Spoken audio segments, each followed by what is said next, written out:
This is the Breaker.news podcast for the week of June 6th, 2021. I'm Bob Mackin, publisher of the Breaker.news and host of the Breaker.news podcast. Welcome to edition number 189.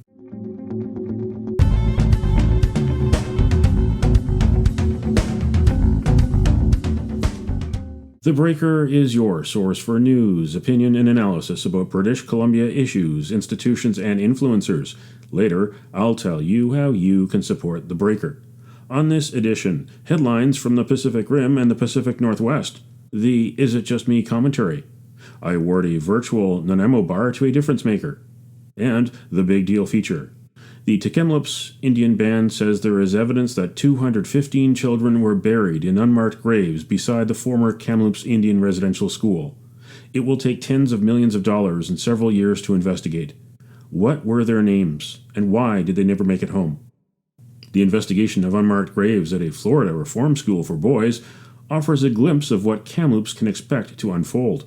My guest is Erin Kimmerle, the forensic anthropologist who led the investigation in Marianna, Florida. But first, is it just me?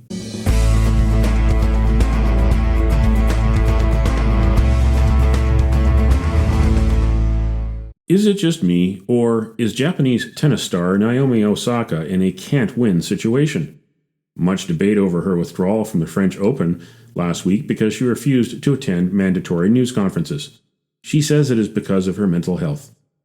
Osaka's silverware includes the Odlum Brown Van Open Trophy. Her first duty is to speak on court by winning.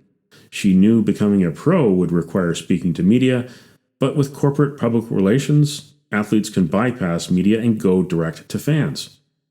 But with such a roster of prominent sponsors on her side, Osaka does have the resources to have what some less successful athletes don't have, a mental conditioning coach. But maybe it's also time for independent specialists to be available to assess the state of mind of athletes during and immediately after matches. There are physiotherapists, so why not psychotherapists? Also, we wouldn't expect Osaka to go in front of a microphone after suffering a serious ACL injury, so why should she meet with reporters if she suffers a bout of severe anxiety? Big money in sport has only gotten bigger through sponsors and media rights, sports gambling too. So it is important to hear from athletes, win or lose. Another reason for a non-appearance fine. Tennis is especially prone to corruption. There is now an International Tennis Integrity Association to stop match fixing. The sports world needs to find a balance that respects athletes, their fans, and upholds the integrity of the game. What do you think? Email Bob at theBreaker.news.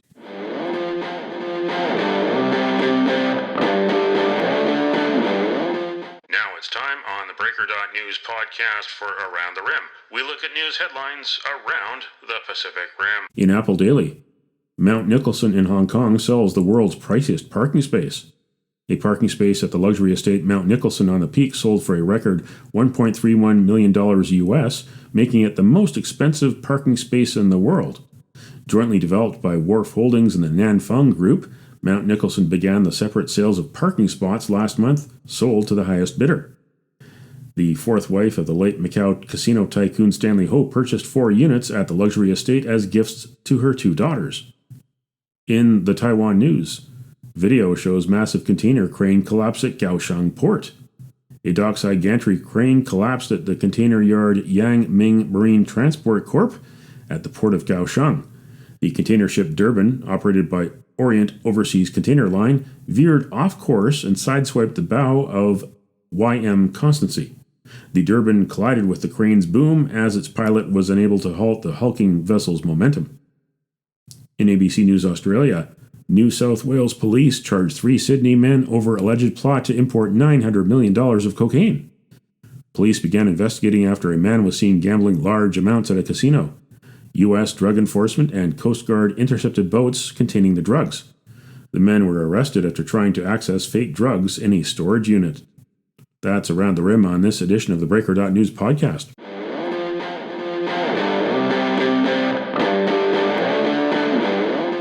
Now it's time on the Breaker.news podcast for Cascadia Calling. We look at news headlines around the Pacific Northwest. In the Seattle Times, more than $2 million in prizes being offered to Washington residents as an incentive to get their COVID-19 vaccine. Washington Governor Jay Inslee is offering a $1 million grand prize, also tuition money for students, flights, sports tickets, and more. The vaccine incentive arrives as the virus is in decline in Washington and around the nation. The lottery will automatically gather names from the State Department of Health's immunization database. That means vaccinated residents don't need to do anything to be entered in the drawings, which have been dubbed the shot of a lifetime. In the Oregonian, twerking in a Portland bike lane during a protest, reasonable arrest or not? Was it unreasonable for Portland police to arrest a woman in August 2019 who was twerking in a bike lane downtown and flipped off officers during a protest? The committee voted 6-4 to affirm the Bureau's finding that the arrest was reasonable, though many members said they were disturbed by police actions. Alona Mitch, the 27-year-old woman charged, was acquitted of second-degree disorderly conduct in February 2020. In Czech news, Tassis residents urged to keep pets inside as wolf attacks continue. A small community on Vancouver Island is dealing with an influx in wolf activity that's leaving pets missing, injured, or killed and making residents feel unsafe.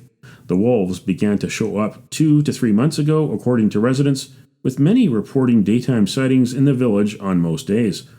4 cats have been killed, 2 dogs were mauled. And these headlines in the Breaker.news. After money laundering probe heard last witness, NDP installed real estate exec as casino board chair. History says Vancouver Law Court's security unlikely to change even after vicious stabbing. And another glimpse inside North Island Mayor's lobbyist-led salmon farming campaign. Read the stories behind these headlines at theBreaker.news.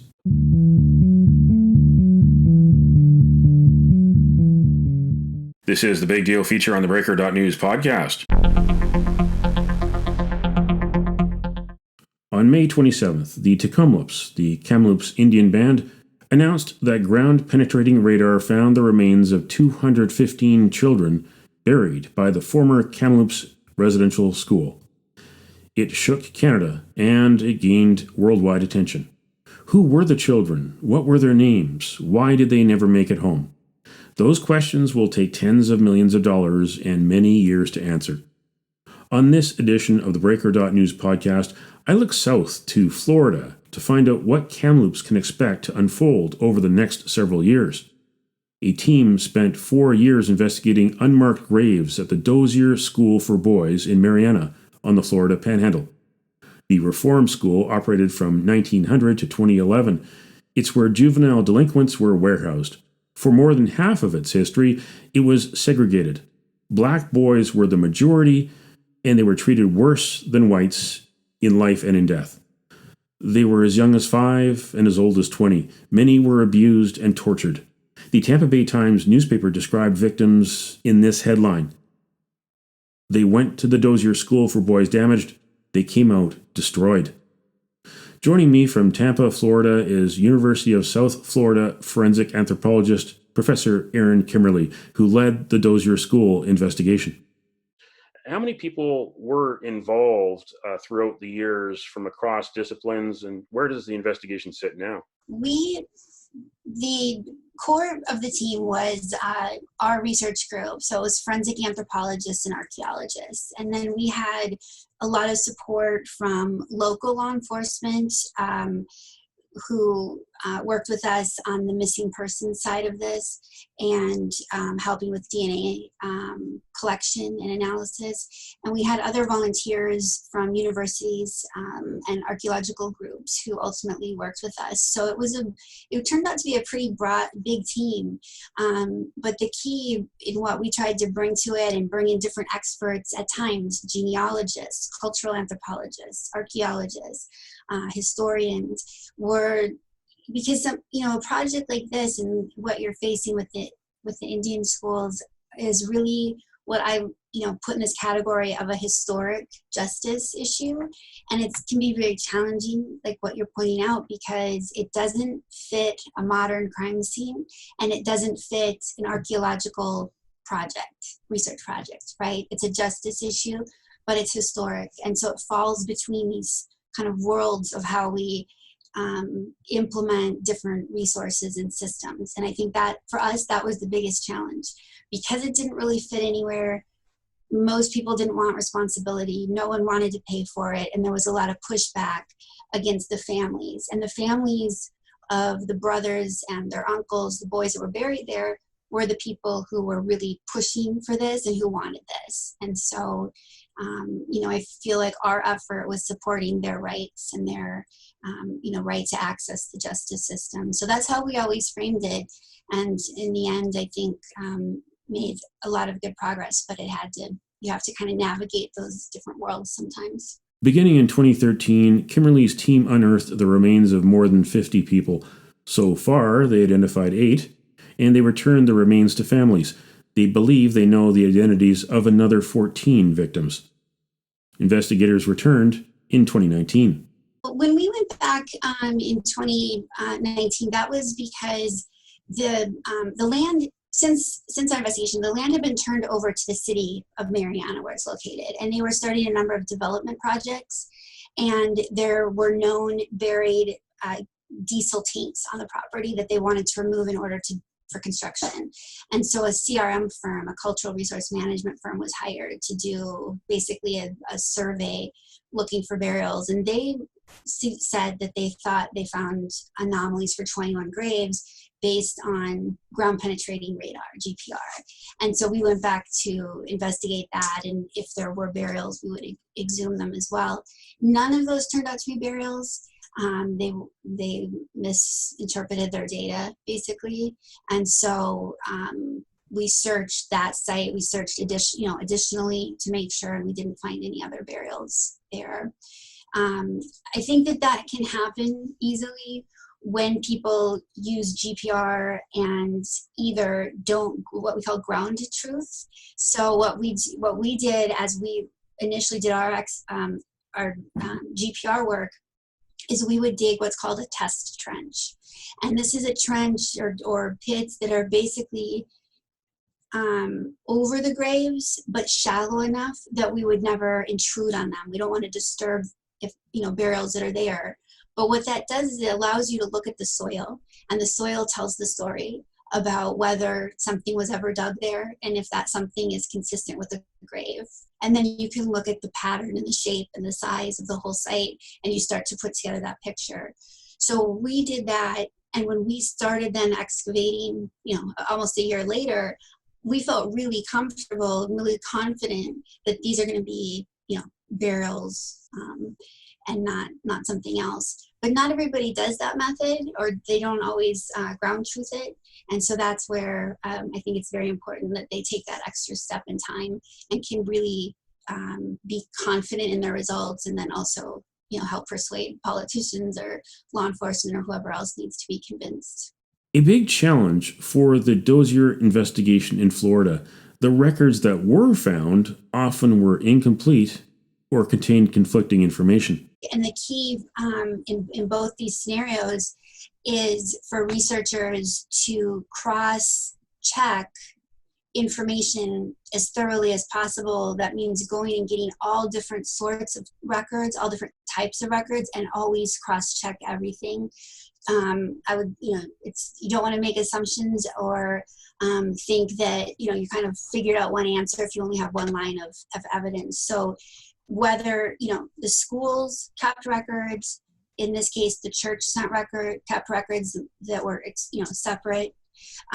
There would have been reports back to the government, the federal government or state government, whatever agency was overseeing them. Death certificates, other types of mortality statistics if they're kept locally. And so you have to really dig through sometimes even coroner reports or courthouse records, if there, because if there was a case of something that happened that was investigated, then there'd be records for that. So you really have to go get each of these types of data and then cross-reference them and try to put together that picture, because they'll all have a little different story to tell. Like, it never matches up exactly, but it helps you then kind of figure out the minimum number of people, the minimum names of who we should be looking for. At least we know the main chronology of what happened. And that can be the challenge and really what's very time consuming. But I think that when you get into each of those different avenues and start saying, okay, what are each of them telling us, and comparing them, is when you really start to see the story, of what happened come to life. There were 3 main incidents at the Dozier School that led to the deaths. There was a 1914 dormitory fire. There were also the flu epidemics of 1918 and 1932. There were also sporadic, unsuccessful escapes, and there was also sexual abuse. I asked Erin Kimmerle about surprises during the investigation.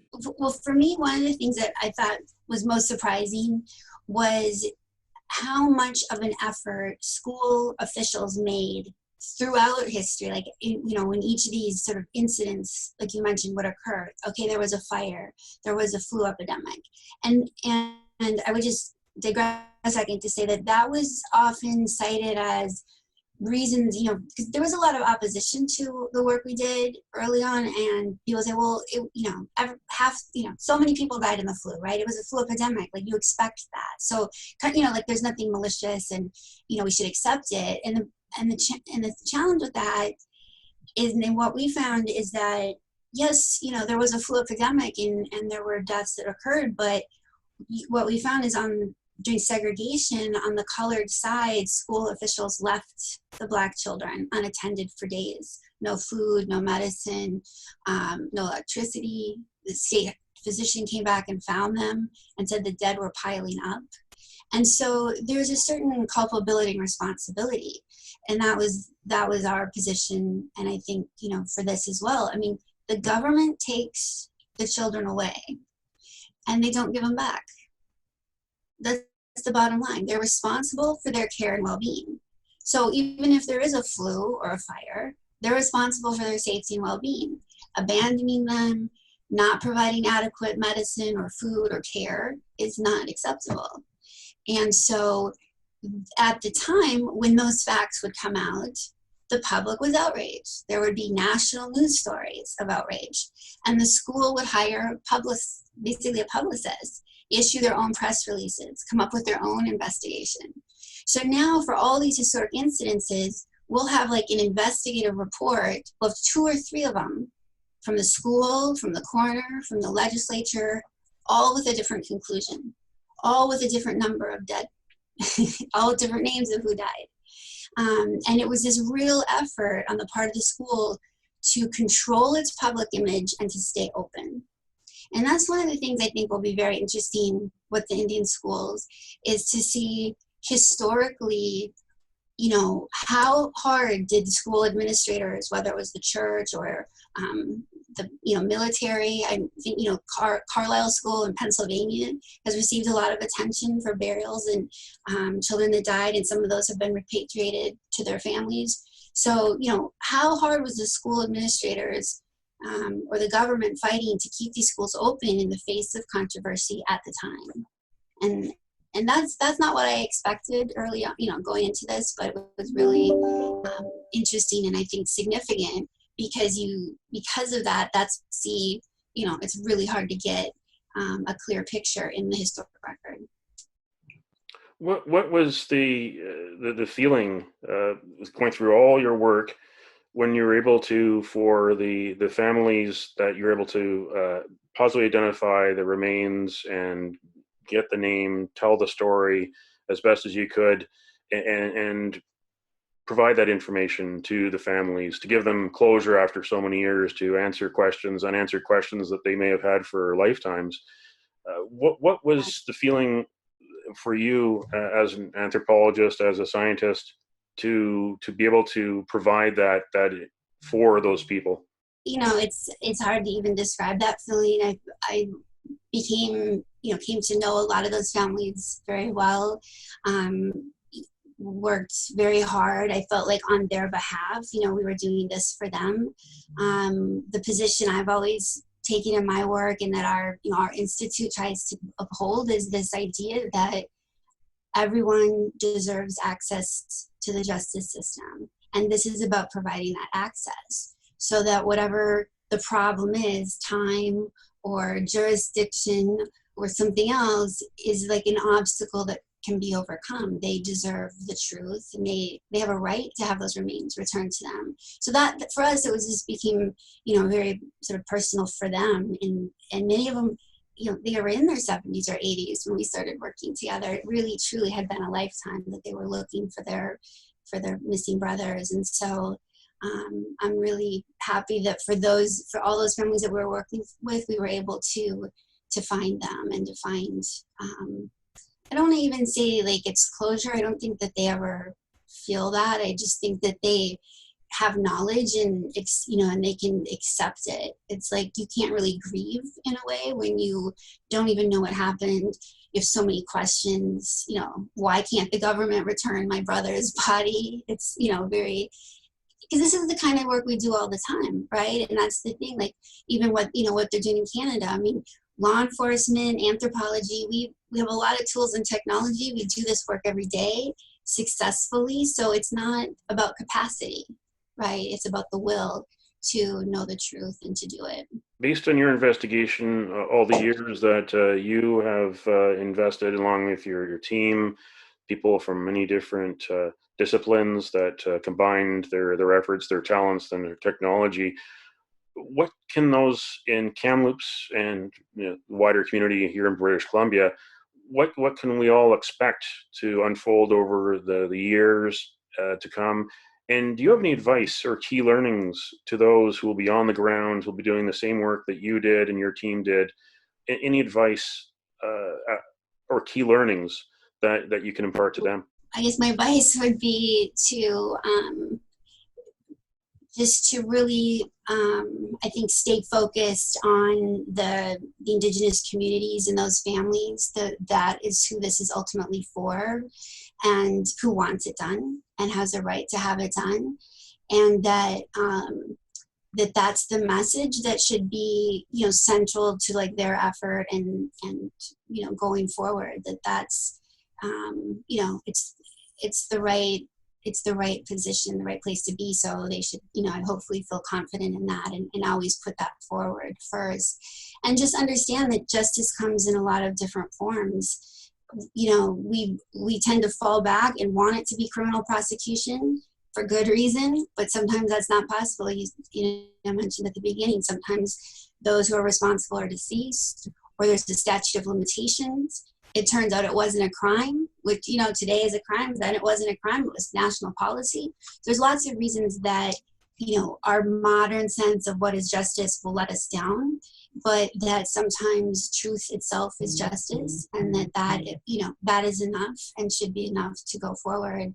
And then just to check everything, because like I said, it's really going to be about detailed, science in the sense of being real meticulous in the details to get at what is there. That was Professor Erin Kimmerle, forensic anthropologist from the University of South Florida in Tampa, Florida. She is the leader of the investigation of unmarked graves at the Dozier School for Boys in Marianna, Florida. In 2017, the state of Florida formally apologized to the victims and families. It also paid to reinter their remains. There were no criminal charges. Detectives were able to identify employees between 1949 and 1971, but all but one of them had died. If you need it, the National Indian Residential School crisis line is open around the clock. Call 1-866-925-4419. That's 1-866-925-4419 if you need to talk to someone.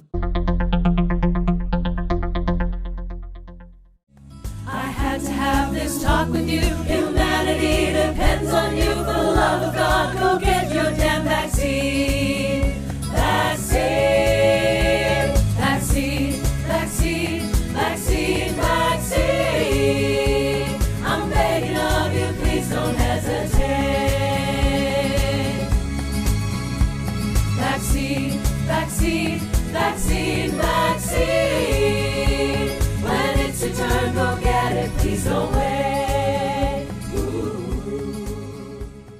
That's the sound of the YVR Pop Choir, also known as the Chorus Studio, with its topical take on Dolly Parton's Maxine, called Vaccine. You can find it on YouTube.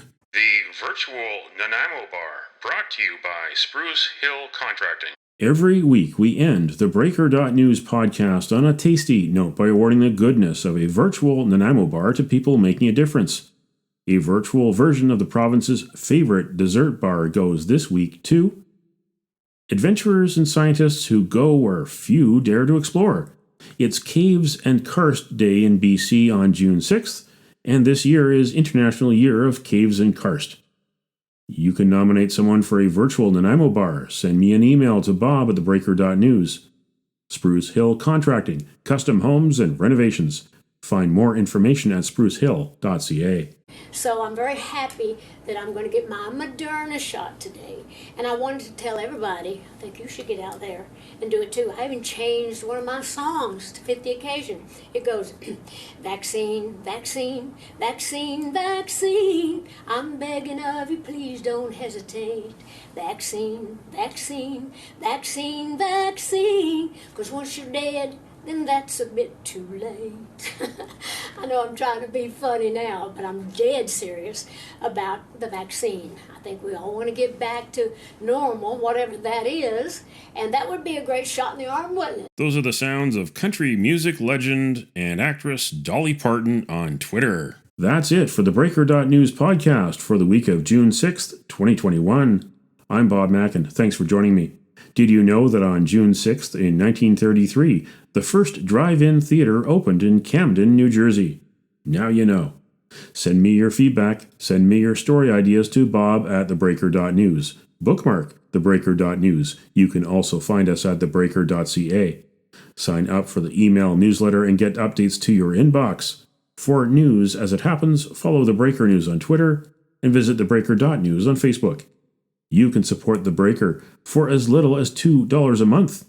You can be like recent supporters, Chris Vernon, Ken DeNike, John O'Flynn, and Brian Ferguson. Thank you all. For more information, go to patreon.com/thebreakernews. That's patreon.com/thebreakernews. Until next week.